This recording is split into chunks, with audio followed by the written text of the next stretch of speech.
తెల్లారుతుంటాయిరా ముల్లోని గంటలు కాడెట్ల మెడలోన చెంతగా మోగుతూ ఉంటాయిరా నాగలి భుజాన పెట్టుకుంటే దోస్తులు చెయ్యేసినట్టేరా కొట్టు కూడా పక్కన ఉంటే కొండంత బలగం ఉన్నట్టురా చల్లగాలి మోసుకొచ్చరా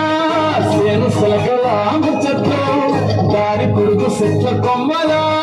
రానుకున్న పూల చప్పట్లు గట్టి మోటలు వాళ్ళ గట్టులు సమత సుక్కల్లో కలిసిన ఈ మట్టి గంగా